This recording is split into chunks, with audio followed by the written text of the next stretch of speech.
Praise the Lord. मैं pastor sol इस YouTube channel के माध्यम से एक बार फिर से उस परमेश्वर के नाम से आपके सामने आज खड़ा हूँ। आप सभी लोगों का अभिवादन करता हूँ। आप सभी लोगों को मेरा मसीही नमस्कार। एक बार फिर एक नए विषय के साथ आपके सामने आया हूँ। परमेश्वर आप लोगों को बहुत आशीष दे, क्योंकि लगातार आप मुझे प्रार्थना में स्मरण करते हैं और मुझे सुनते हैं। परमेश्वर आप लोगों को बहुतायत के साथ आशीष करे। मेरे प्रियो, मुझसे अधिक आपको यीशु मसीह को सुनने की आवश्यकता है, क्योंकि मत्ती 17:5 कहता है उसकी सुनो। यीशु मसीह सबसे बेहतर शिक्षक है, पवित्र आत्मा सबसे बेहतर शिक्षक है जिसकी हमको सुनना चाहिए। और यदि हम उसकी सुने तो किसी भी प्रकार का विवाद कभी नहीं उत्पन्न होगा, क्योंकि हम लोग बहुत तरह उपदेशक बटोर लिए हैं और इसलिए बहुत तरह का विवाद हमारे बीच में हो रहा है। आज एक नए विषय के साथ हम आपसे बात करना चाहते हैं और वह है परमेश्वर की इच्छा को जाने। परमेश्वर की इच्छा को जाने। आइए, इससे पहले कि हम इस विषय पर आगे बढ़े, एक वचन को हम लोग खोलेंगे, प्रेरितों के काम 22 अध्याय और उसका 14 पद। प्रेरितों के काम 22 अध्याय और उसका 14 पद, और वहां पर आप सभी लोगों के लिए मैं पढ़ना चाहूंगा। वहां पर ऐसा लिखा है, तब उसने कहा, हमारे बाप दादों के परमेश्वर ने तुझे इसलिए ठहराया है कि तू उसकी इच्छा को जाने और उस धर्मी को देखे और उसके मुंह से बातें सुने। ये बात पौलुस के संदर्भ में है। आप सभी को पता है कि कैसे पौलुस की जिंदगी दमिश्क के मार्ग में बदल गई, कैसे उसने परमेश्वर की ओर से एक रोशनी को देखा और यीशु मसीह की आवाज को उसने सुनी, और उसके बाद क्या कुछ हुआ, ये सारी बातें आपको पता है कि परमेश्वर ने कैसे कुछ पल के लिए उसकी आंखों को बंद किया था, परंतु फिर उसकी आंखें खुल गई। हनन्याह नाम के प्रभु के एक दास ने उसके लिए जाकर प्रार्थना की थी और उसकी आंखें खुल गई थी, और उस समय परमेश्वर ने पौलुस को इस बात को कह दिया था कि मैंने तुम्हें इसलिए ठहराया है कि तुम उसकी इच्छा को, अर्थात परमेश्वर की इच्छा को जानो, अर्थात मेरी इच्छा को जानो। परमेश्वर ने ये बात पौलुस से कही थी, और उस धर्मी को देखे और उसकी बात को सुने, अर्थात यीशु मसीह को देखे और यीशु मसीह की सुने। मेरे प्रियो, आज हम इस संसार में जितने प्राणी हम इस संसार में रहते हैं, हर व्यक्ति के लिए परमेश्वर की एक इच्छा है। हर व्यक्ति के लिए परमेश्वर के पास एक योजना है। हर व्यक्ति के लिए परमेश्वर के पास प्रत्येक के लिए एक दिव्य रूपरेखा निर्धारित की गई है, आपके लिए भी। और इसलिए आप कभी भी इस बात के लिए चिंता मत करिए कि मैं पता नहीं क्यों रचा गया हूं, क्यों बनाया गया हूं। कई बार इस सवाल के साथ आप होते हैं। कई बार आपको लगता है कि मेरा जीवन जो है वो बेतरतीब है, उसका कोई दिशा नहीं है, परंतु परमेश्वर का वचन कहता है कि हर व्यक्ति के लिए परमेश्वर के पास एक दिव्य रूपरेखा निर्धारित की गई है। जैसा कि एक वचन और हम पढ़ेंगे जो भजन संहिता और उसका 37 अध्याय और उसका 23 में हमको मिलता है। जब आप वहां पर पढ़िएगा भजन संहिता में, तो आप यहां पर एक और बहुत ही सुंदर संदर्भ को आप लोग पाओगे। परमेश्वर इस वचन के द्वारा निश्चय आपसे बातें करेंगे। यहां पर ऐसा लिखा हुआ है, मनुष्य की गति यहोवा की ओर से दृढ़ होती है। मनुष्य की गति यहोवा की ओर से दृढ़ होती है और उसके चलन से वह प्रसन्न रहता है। हर व्यक्ति की गति, हर व्यक्ति के लिए परमेश्वर के पास एक दिव्य रूपरेखा है। परमेश्वर ने उसको तय कर रखा है, क्या होगा उसके लिए, क्या वो बनेगा, क्या काम करेगा। हर चीज का परमेश्वर ने उसके लिए एक रूपरेखा तय कर रखी है। परमेश्वर ने प्रत्येक के लिए व्यक्तिगत रूप से विशेष कार्य और कर्तव्य निर्धारित किए हैं, और परमेश्वर उस मार्ग में हमारी अगुवाई करते हैं। इस बात को याद रखिएगा। जैसा कि आप भजन संहिता 32 अध्याय और उसका 8 वचन पढ़ेंगे, तो वहां पर आप इस बात को पाएंगे, लिखा है कि मैं तुझे बुद्धि दूंगा और जिस मार्ग में तुझे चलना होगा उसमें तेरी अगुवाई करूंगा। जिस मार्ग में तुमको चलना होगा उसमें मैं तेरी अगुवाई करूंगा। मैं तुझ पर कृपा दृष्टि रखूंगा और सम्मति दिया करूंगा। परमेश्वर अगुवाई करेंगे उस मार्ग में जो उसकी इच्छा है, जिसको परमेश्वर ने हमारे लिए व्यक्तिगत रीति से ठहराया है करने के लिए। उस मार्ग में परमेश्वर आपकी अगुवाई निश्चय करेगा। मेरे प्रियो, प्रत्येक व्यक्ति के लिए परमेश्वर के पास एक इच्छा है, एक योजना है। उसको हमको जानना जरूरी है कि मेरे जीवन के लिए परमेश्वर के पास क्या है। यशाया 58 अध्याय और उसका 11 पद एक बार हम पढ़ेंगे और वहां पर भी आप परमेश्वर की उस इच्छा को आप देखेंगे यहाँ पर कैसे यशाया के द्वारा परमेश्वर हम तक अपनी बात रखता है। यहाँ लिखा है, यहोवा तुझे लगातार लिए चलेगा और अकाल के समय तुझे तृप्त और तेरी हड्डियों को हरी भरी करेगा। तू सिंची हुई बारी और ऐसे सोते के समान होगा जिसका जल कभी नहीं सूखता। परमेश्वर आपको लगातार लिए चलेगा, वो आपकी अगुवाई करेगा। कहने का मतलब होता है परमेश्वर की योजना बहुत ही विस्तृत एवं विशिष्ट है प्रत्येक के लिए। प्रत्येक जो इस संसार में है उसके लिए परमेश्वर की जो योजना है वो विशिष्ट है, वो विस्तृत है, वो व्यक्तिगत है और वो दिव्य है, वो बहुत ही भला है मेरे प्रियो, क्योंकि परमेश्वर भला परमेश्वर है। यशाया में ही जब हम 30 अध्याय और उसका 21 पद पढ़ेंगे, 30 अध्याय और उसका 21 पद, तो वहां पर भी आप इस बात को पाएंगे। यहां पर ऐसा लिखा है, जब कभी तुम दाहिने या बाईं ओर मुड़ने लगो तब तुम्हारे पीछे से यह वचन तुम्हारे कानों में पड़ेगा, मार्ग यही है, इसी पर चलो। यदि आप परमेश्वर पर विश्वास करने वाले हैं तो जब कभी आपको लगता है कि मैं दाएं या बाएं जा रहा हूं, परमेश्वर की आवाज को सुनने की चेष्टा करिए, क्योंकि वो आपको बताएगा मार्ग यही है, इसी पर चलो। इस रीति से जब हम भजन संहिता 143 और उसका 8 वचन पढ़ेंगे तो वहां पर भी परमेश्वर की एक योजना के बारे में आप पाएंगे। भजन संहिता 143 और उसका 8वां वचन लिखा है, मैं अपनी करुणा की बात मुझे शीघ्र सुना, क्योंकि मैंने तुझी पर भरोसा रखा है। जिस मार्ग में मुझे चलना है वह मुझको बता दे, क्योंकि मैं अपना मन तेरी ओर लगाता हूं। परमेश्वर हमको बताएगा किस मार्ग में हमको चलना है, परमेश्वर हमको बताएगा क्या हमारा कर्तव्य है, परमेश्वर बताएगा कि हमारे व्यक्तिगत कार्य क्या है जो निर्धारित किए गए हैं परमेश्वर की ओर से। और इस रीति से मेरे प्रियो आप परमेश्वर को समझ पाओगे कि परमेश्वर की योजना कितना महान है, कितना विस्तृत है, कितना विशिष्ट है, कितना उत्तम है, कितना दिव्य है, कितना अलौकिक है। आप उसको समझने की चेष्टा करें। पौलुस को परमेश्वर ने कहा था कि तुम उसकी इच्छा को जानो, तुमको इसलिए ठहराया गया, और उस धर्मी को तुम देखो और उसकी सुनो, इसलिए तुम ठहराए गए हो। आप भी विशेष काम के लिए ठहराए गए हैं। आप भी अगर मसीह में चुने गए हैं, अगर आप मसीह में हैं तो उसके पीछे परमेश्वर की योजना है। वरन संसार में जितने भी प्राणी हैं, हर व्यक्ति के लिए परमेश्वर के पास योजना है, हर व्यक्ति के लिए परमेश्वर के पास एक कार्य निर्धारित किए गए हैं। इसलिए किसी बात के लिए चिंता करने की कोई आवश्यकता नहीं है। इफिसियों की पत्री और उसका 5 अध्याय और उसका 17 पद जब हम पढ़ेंगे तो वहां पर भी परमेश्वर का वचन पौलुस के द्वारा इफिसियों की कलीसिया को इस प्रकार लिखता है कि आपको परमेश्वर की इच्छा को जानना बहुत जरूरी है कि उसका इच्छा क्या है। वहां पर ऐसा लिखा है कि इस कारण निर्बुद्धि ना हो, पर ध्यान से समझो कि प्रभु की इच्छा क्या है। समझिए इस बात को कि प्रभु क्या चाहते हैं, जानिए इस बात को कि उसकी इच्छा क्या है, उसका मकसद क्या है, आप इस पृथ्वी पर क्यों हैं, इस बात को जानिए। हर व्यक्ति के लिए इस संसार में कोई भी जाति हो, कोई भी कुल हो, कोई भी घराना हो, कोई भी व्यक्ति हो, हर व्यक्ति और परिवार, समाज, जाति के लिए परमेश्वर के पास एक योजना है। याद रखिएगा, कोई भी अपने आप इस संसार में नहीं हुआ है, एक पत्ता भी हिल नहीं सकता उसकी मर्जी के बिना। सो परमेश्वर पिता की स्तुति हो। याद रखें, हम स्वयं अपने जीवन के लिए योजना बनाने में अक्षम हैं। हम अपने आप से कोई भी योजना नहीं बना सकते। हमारे जीवन के लिए परमेश्वर की कोई योजना है, वो हमसे कुछ चाहते हैं, उस बात को समझना हमारे जीवन में जरूरी। जैसे कि हम पढ़ते हैं यिर्मयाह 10 अध्याय और उसका 23 वचन, यिर्मयाह 10 अध्याय उसका 23 वचन, तो आप वहां पर देखेंगे कि हर व्यक्ति के लिए परमेश्वर के पास एक योजना है और कोई भी अपने आप से कोई भी योजना को नहीं बना सकता है। हम इस बात के लिए अक्षम है, हम सक्षम नहीं है। कहने का मतलब है, यहां पर ऐसा लिखा है, हे यहोवा, मैं जान गया हूं कि मनुष्य का मार्ग उसके वश में नहीं है। यिर्मयाह के द्वारा हम तक संदेश पहुंचता है कि हे यहोवा, मैं जान गया हूं कि मनुष्य का मार्ग उसके वश में नहीं है। मनुष्य चलता तो है परंतु उसके डग उसके अधीन नहीं है। हम चलते तो हैं परंतु हमारा डग जो हमारे अधीन नहीं है।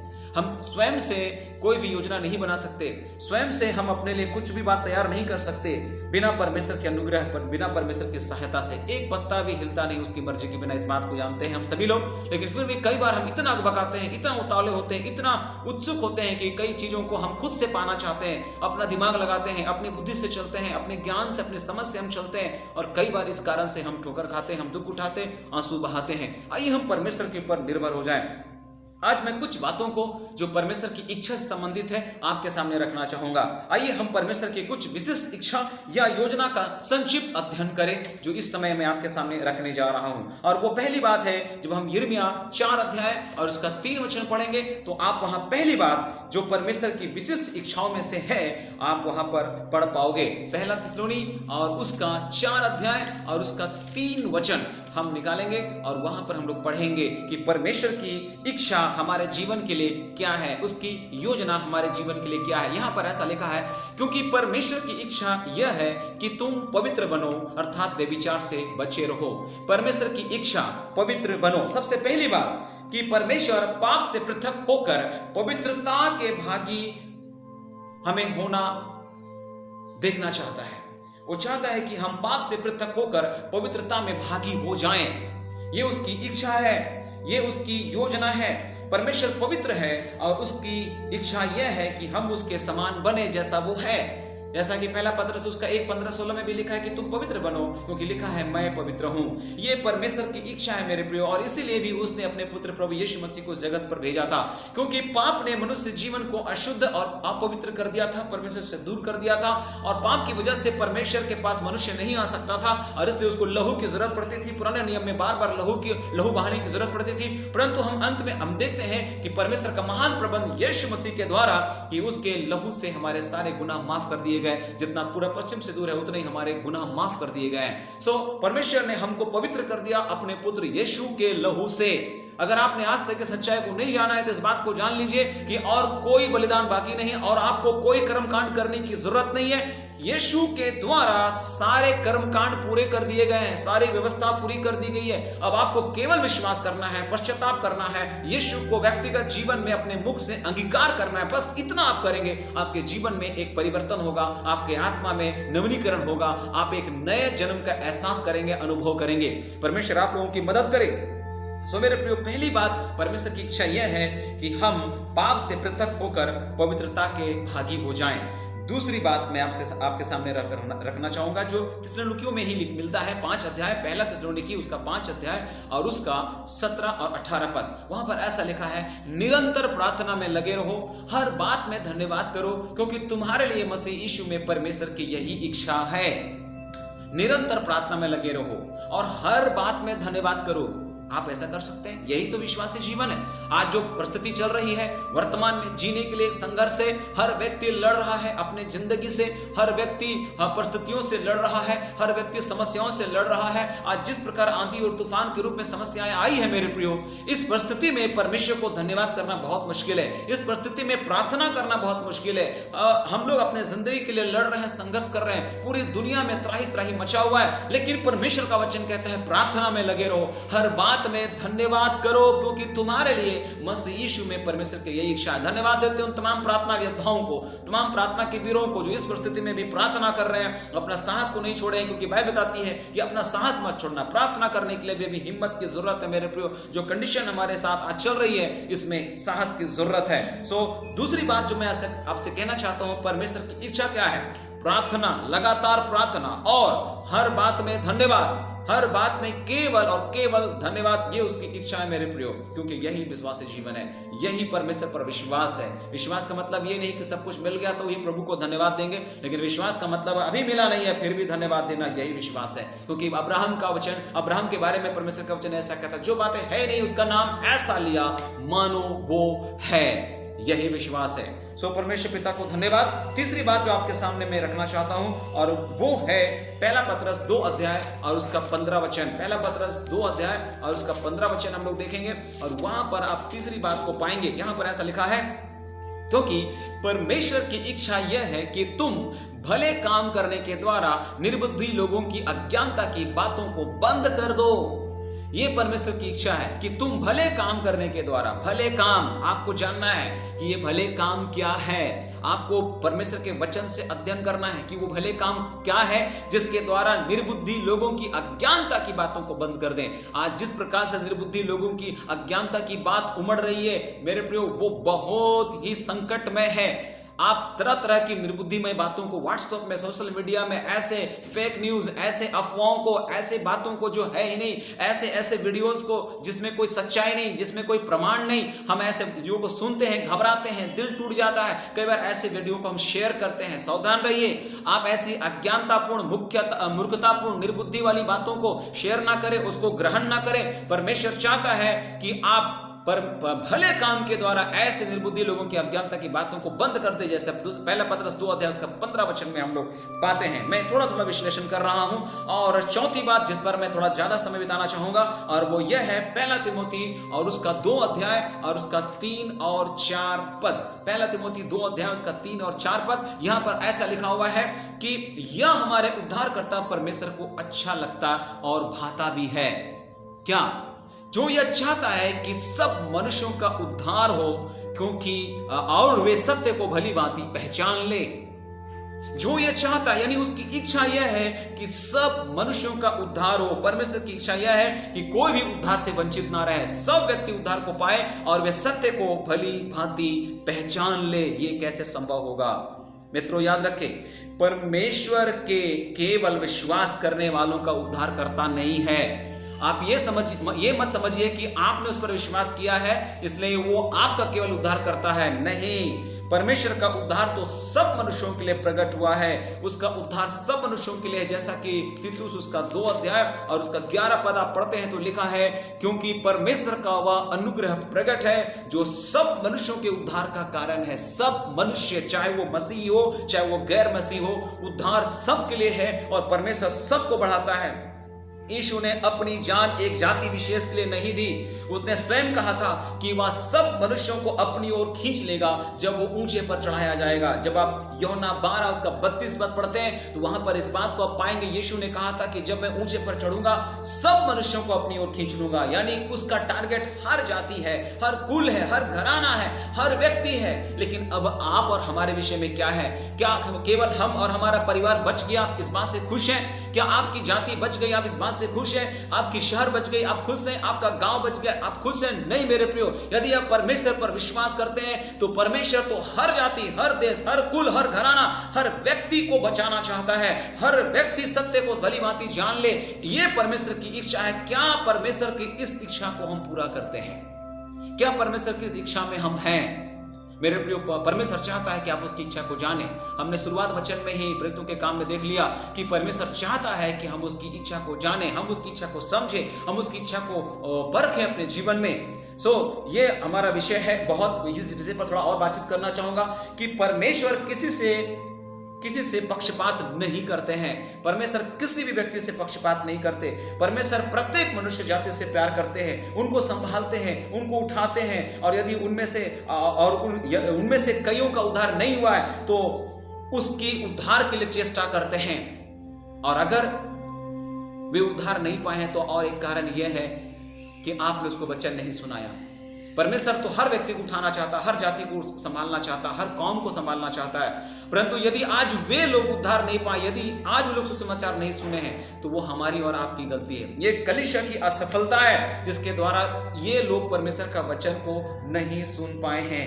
याद रखिएगा, एक वचन मेरे साथ खोलिएगा, प्रेरितों के काम उसका 10 अध्याय और उसका 34 और 35 पद। वहां पर ऐसा लिखा हुआ है कि तब पतरस ने कहा, अब मुझे निश्चय हुआ कि परमेश्वर किसी का पक्ष नहीं करता, वरन हर जाति में जो उससे डरता और धर्म के काम करता है वह उससे भाता है। हर जाति के लोगों को परमेश्वर ढूंढ रहा है। ऐसा नहीं है कि केवल हमारे बीच में अच्छे लोग रहते हैं। कई बार मसीह लोग सोचते हैं कि अच्छे लोग केवल हमारे बीच में होते हैं। नहीं, ऐसी बात नहीं है। अच्छे लोग दूसरे लोगों में भी है, जो गैर मसीह है उनमें भी बहुत अच्छे अच्छे लोग हैं। लेकिन मेरे प्रियो, धर्म का काम उसको नहीं बचा सकता। धर्म के काम मैले चिड़ों के समान है।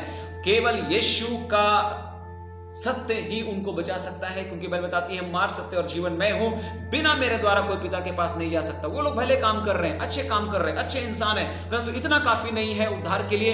आपको जाकर बताना पड़ेगा कि बिना यीशु के कोई उद्धार तक नहीं जा सकता, कोई पिता के पास नहीं पहुंच सकता, कोई स्वर्ग नहीं पहुंच सकता। ये सच्चाई आपको बताना है, और ये परमेश्वर की इच्छा है मेरे प्रियो, ये परमेश्वर की इच्छा है। परमेश्वर हर जाति को उठा रहा है। कई बार हम लोग को लगता है कि परमेश्वर हमसे प्यार नहीं करता क्योंकि हम लोग ऐसे समस्याओं में हैं, ऐसे दुख में हैं, तकलीफों में हैं। दूसरे लोग जो गैर मसीह हमसे बेहतर जिंदगी जी रहे हैं, जरूर बेहतर जिंदगी जी रहे हैं, लेकिन उनके पास यीशु मसीह नहीं है।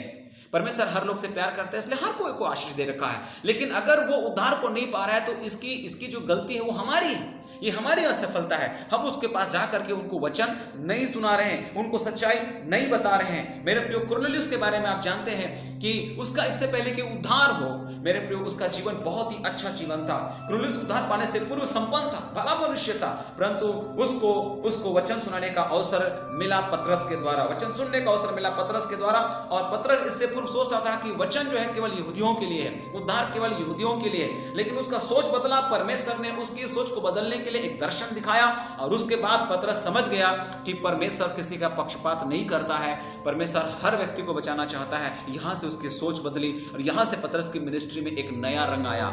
यहां से पतरस ने एक नई रीति से सेवकाई की, और वो गैर यहूदियों के बीच में भी उसने अपनी सेवकाई की जो है झलक को प्रकट किया परमेश्वर की आत्मा की सहायता से। मित्रों, आज हमारे पास बहुत बड़ा काम है। आपने बाइबल में पढ़ा होगा कि एक भेड़ खोई हुई थी, एक भेड़, है ना, और 99 भेड़ सुरक्षित और बाड़े में थी। आपने ऐसा पढ़ा बाइबल में कि 100 थी, उसमें से एक हो गई, 99 बच गई, और ये 99 जो है वो सुरक्षित थी, बाड़े में थी। परंतु आज की परिस्थिति बिल्कुल विपरीत है, बिल्कुल उल्टा है। आज 99 भेड़ बाड़े से बाहर है। आज 99% जो भेड़ है वो सुरक्षित नहीं है, वो बाड़े से बाहर है। तो काम कितना ज्यादा है।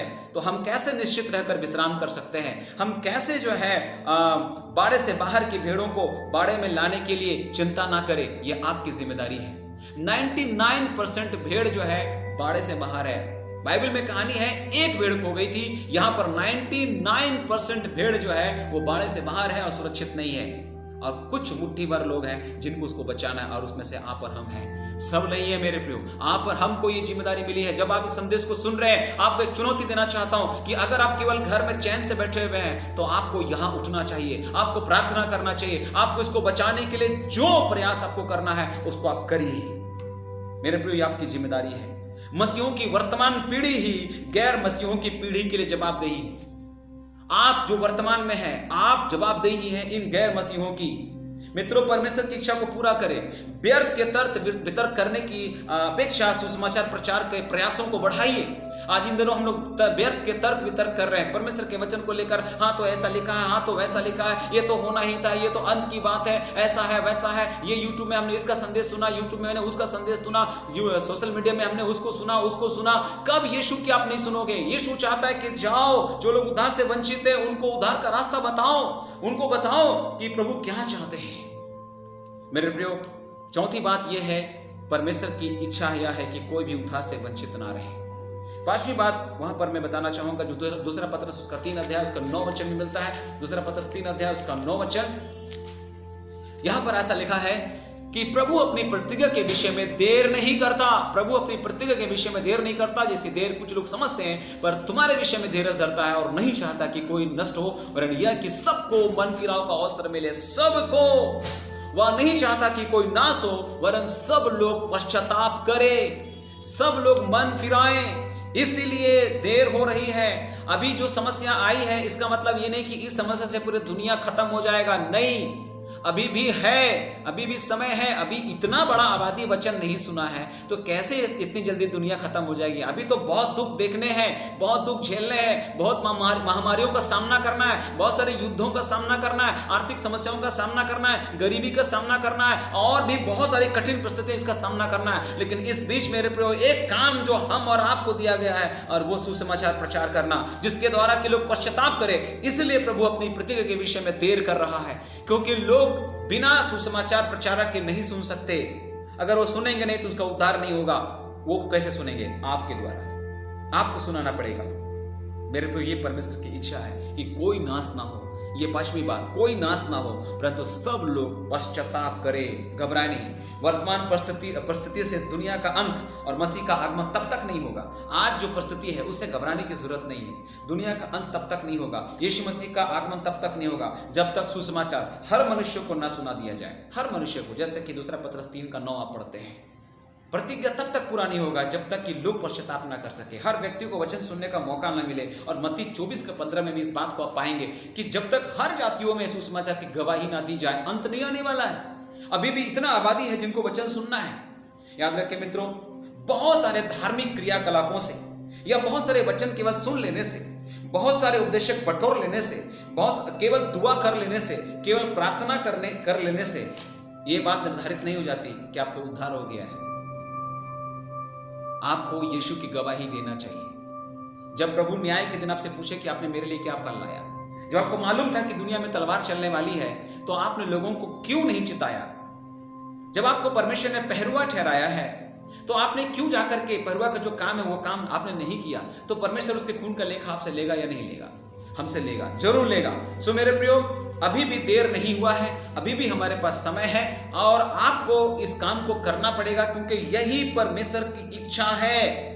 ये परमेश्वर की इच्छा है। आप जानते हैं मत्ती 7:21 में कहता, हे प्रभु कहने वाले हर एक स्वर्ग राज के वारिस नहीं हो सकते, वरन वही जो परमेश्वर की इच्छा के अनुसार चलते हैं, वही जो परमेश्वर की इच्छा के अनुसार हैं, जो उसकी इच्छा के अनुसार होते हैं। उसकी इच्छाओं को आपने जान लिया कि क्या करना है, उसकी इच्छाओं को आपने जान लिया कि हमको पवित्र होना है, उसकी इच्छा को आपने जान लिया कि हमको प्रार्थना करना है, हर बात में धन्यवाद करना है। आपने उसकी इच्छा को जान लिया कि भले काम के द्वारा निर्बुद्धि की, अज्ञानता की बातों को बंद करना है। आप उसकी इच्छा को जान लिया कि कोई भी उद्धार से वंचित ना रहे। उसकी इच्छा को जान लिया कि कोई नाश ना हो वरन सब पश्चाताप करे। और उसकी इच्छा को आपको जानना है जो पहला पतरस 3 अध्याय और उसका 17 पद में हम लोग को मिलता है। पहला पतरस 3 अध्याय और उसका 17 पद, वहां पर ऐसा लिखा हुआ है, क्योंकि यदि परमेश्वर की इच्छा यह है कि तुम भलाई करने के कारण दुख उठाओ, तो यह बुराई करने के कारण दुख उठाने से उत्तम है। यदि परमेश्वर की इच्छा यह है कि तुम भलाई करने के कारण दुख उठाओ, परमेश्वर के काम करते हुए दुख उठाओ, भलाई करते हुए दुख उठाओ। हम जानते हैं भला करना आज के दिनों में बहुत मुश्किल है। भला करने से आपके ऊपर में तकलीफें हैं, समस्याएं हैं, लेकिन मेरे प्रियो, परमेश्वर ने हमको इसीलिए सृजा है। इफिसियों की पत्री में लिखा है कि मैंने भले कामों के लिए तुम्हें सृजा है, और ये पहले से हमारे करने के लिए ठहराया गया है। इसलिए आप इस बात के लिए पीछे मत हटिए। परमेश्वर ने जो जिम्मेदारी आपको दी है, जो परमेश्वर की इच्छा है, उसको पूरा करने में आप लगातार प्रयासरत रहें, है ना। तो ये छठवीं बात है कि परमेश्वर की इच्छा यह है कि हम उसके लिए दुख सहें, सुसमाचार के लिए दुख सहें, गवाही देने के लिए दुख सहें, परमेश्वर के राज को विस्तार करने के लिए दुख सहें। ये प्रभु की इच्छा है। केवल प्रार्थना करते, अपने आशीषों के लिए घुटने टेक करके उपवास करके प्रार्थना करते मत रहिए। आज हम लोग प्रार्थना कर रहे हैं, तो हमारे प्रार्थना का 90% बात क्या है? मैं और मेरा, मुझको आशीष मिल जाए, मुझ पर कृपा बनाए रखेगा, मेरे ऊपर आशीष बनाए रखे, हमारी कलीसिया पर, हमारे विश्वासियों पर, हमारे लोगों पर। बस नई आत्माओं के लिए कितना गिड़गिड़ा रहे हैं, नए लोगों के लिए कितने गिड़गिड़ा रहे हैं, नए लोगों के लिए आप उपवास करते हैं। एक आदमी जो नरक की ओर जा रहा है, उसके लिए उपवास आपने रखा है? क्या आपने जाति कौम के लिए उपवास आपने रखा है? क्या आपने अपने पड़ोसी के लिए कभी उपवास रखा है? क्या व्यक्ति जो अंधकार में उसके लिए कि वो रोशनी में आ जाए, आपने उपवास रखा है? किस लिए उपवास रखते हैं? किस लिए आपकी प्रार्थना है? किस लिए आपके आंसू निकलते हैं? अपने दर्द को दर्द समझते हैं, परंतु दूसरे के दर्द को आप क्या दर्द समझते हैं? यीशु मसीह तरस से भर जाते थे जब वो भीड़ को देखते थे। जब एक व्यक्ति जो बिना प्रभु के, बिना चरवाहे के होता था, उसकी आंखों से आंसू निकलते थे। और आज इतनी बड़ी आबादी को मरते हुए आप देख रहे हैं, इतनी बड़ी आबादी को नरक की ओर जाते हुए देख रहे हैं, तो आप कैसे आनंद मना सकते हैं? केवल प्रार्थना या बाइबल पढ़ लेना या धार्मिक क्रियाकलाप ये काफी नहीं है मेरे प्रियो। परमेश्वर की इच्छा को समझिए अपने जीवन में। और आखिरी बात बताकर हम अंत करना चाहेंगे, और वो गलातियों की पत्री 1 अध्याय उसका 4 पद में हम लोग को मिलता है। गलातियों की पत्री और उसका 1 अध्याय और उसका 4 पद, वहां लिखा है, उसी ने अपने आप को हमारे पापों के लिए दे दिया, ताकि हमारे परमेश्वर और पिता की इच्छा के अनुसार हमें इस वर्तमान बुरे संसार से छुड़ाए। उसकी इच्छा यह है कि वह हमें इस वर्तमान संसार से छुड़ाए। परमेश्वर की इच्छा यह है कि वह हमें इस वर्तमान संसार से क्या करे? छुड़ाए। वर्तमान संसार जहां भ्रष्ट इच्छाएं हैं, जहां भ्रष्ट विचारधारा है, स्वार्थपूर्ण सुख विलास, धोखा, ईर्ष्या, फरेब, परमेश्वर आपको इससे बचाना चाहता है मेरे प्रियो। आज हर जगह धोखा है, छल है, कपट है, हर जगह आप देखेंगे अड़ंगाबाजी है। याकूब की मिनिस्ट्री चल रही है इन दिनों, याकूब की मिनिस्ट्री अड़ंगा मारने वाली। मेरे प्रियो, इस सारी बातों से परमेश्वर आपको बचाना चाहता है। वर्तमान तमाम बुरे संसार से परमेश्वर बचाना चाहता है। ये उसकी इच्छा है कि आप इन सब बातों से बचें, आप इन सब बातों से अलग हो जाएं। सो मेरे प्रियो, मैं यहां पर अपने संदेश को विराम देना चाहता हूं और आपको उत्साहित करना चाहता हूं कि आप भी जानिए कि परमेश्वर की इच्छा क्या है। मैंने संक्षिप्त बातें और कुछ बातें आपके सामने रखी है, परंतु आपके पास अध्ययन करने के लिए एक अच्छा मौका है, समय है। परमेश्वर ने आपको अब तक इस पृथ्वी पर जिंदा रखा है। आप बाइबल पलट कर देखिए, आप बाइबल खोलिए, आपकी जिंदगी खुल जाएगी। जो बंद पड़ी है। आपके रास्ते खुल जाएंगे जिस दिन आप बाइबल को खोल देंगे। आज अगर रास्ता बंद है, इसका कारण यह है क्योंकि आपका बाइबल बंद है। आप बाइबल को खोलना शुरू कीजिए, नियमित तौर पर बाइबल का अध्ययन करिए, प्रार्थना के साथ, विश्वास के साथ, बड़े प्यार से, भूखे और प्यासे होकर। यूं समझ लीजिए कि ये परमेश्वर का प्रेम पत्र है। ऐसा समझ करके पढ़िए, आपको मजा आने लगेगा, आपको आनंद आने लगेगा और आप इसकी बातों को अमल में लाएंगे। आप इसकी बातों पर आप चलना शुरू कर देंगे। परमेश्वर आप लोगों को बहुत आशीष करे। प्रभु की इच्छा को आप जान लें, ये हमारी प्रार्थना है। इन्हीं शब्दों के साथ अंत करता हूं। प्रभु ने चाहा तो अगले सत्र में, अगले समय में YouTube चैनल के माध्यम से फिर मिलेंगे। आप सभी लोगों को मसीह नमस्कार।